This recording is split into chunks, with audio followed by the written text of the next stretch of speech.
Pernah nggak sih ada orang yang nawar harga dan banding-bandingin jualan kita dengan jualan orang lain? Halo, assalamualaikum teman-teman, kembali lagi sama aku. Masya Allah, alhamdulillah. Nah, hari ini videonya diawali dengan suamiku yang nggak tahu kenapa tiba-tiba ngejatohin belanjaan, terus dia kayak bingung gitu. Padahal itu tuh kardusnya yang sobek. Hari ini aku tuh lagi belanja persenekan, persembahkuannya itu kebetulan udah belanja kemarin dan perairan juga udah dikirim. Jadi kalau misalnya belanja snack itu aku belanja sendiri dan perairan aku dikirim karena mungkin kalau perairan itu aku belanja bisa satu mobil atau satu carry ya teman-teman. Masya Allah, alhamdulillahnya di sini suamiku tuh libur, langsung gercep bantuin aku ngeluarin makanan-makanan snack yang udah tadi aku belanja. Nah, ngomong-ngomong, kadang aku tuh sebel banget ya kalau ketemu pembeli yang nawar. Di sini sih aku nggak bilang nggak boleh nawar ya, hanya saja nawar dengan pembandingan harga itu sangat menyakiti hati. Saat pembeli tanya, "Mbak, ini tuh harganya berapa?" Aku jawablah dengan hargaku. Pembeli itu tidak hanya menawar tapi juga membandingin harga. Aduh, awal-awal saat aku menghadapi situasi kayak gitu, aku tuh marah tahu teman-teman. Iya, aku tuh marah. Jadi aku tuh mukaku tuh kayak seketika judes gitu. Tapi semakin hari, semakin lama aku tuh warung, semakin aku belajar. Saat ada pembeli kayak gitu, yang aku lakuin sekarang adalah aku tanya beliau itu beli di mana.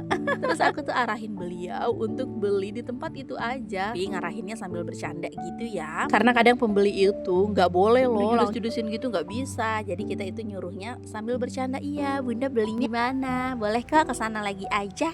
Semakin hari aku tuh semakin banyak dapat pelajaran karena aku tuh berpikir mungkin orang-orang yang membandingkan harga dan menawar itu dia itu sebenarnya tertarik sama jualan kita dan juga dia tuh pengen beli sebenarnya, tapi waktu tahu harganya ternyata nggak sesuai budget mereka gitu ya. Jadi bukan karena produk kita yang mahal kok, cuma karena budget mereka aja yang kurang atau memang mereka itu bukan pasar kita. Kalau misalnya ada yang bilang jualan kita terlalu mahal atau misalnya beda dengan harga yang lain, menurutku itu nggak perlu terlalu diambilin pusing. Karena awal-awal jujur aja aku pusing dan stres banget menghadapi pembeli kayak gitu ya. Tapi semakin kesini aku semakin tidak peduli. Kalau misalnya mereka berpikir atau beranggapan jualanku mahal, berarti mereka bukan pasarku. Ya bener gak sih teman-teman?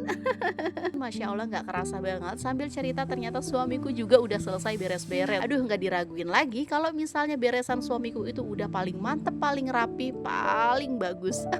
Nah, kalau udah rapi kayak gini, pembeli juga jadi makin nyaman dan makin betah belanja lama-lama di warungku. Oke, sampai sini dulu cerita dan video kali ini ya teman-teman. Terima kasih yang sudah menonton videoku sampai akhir. Sehat-sehat dan bahagia selalu. Bye-bye.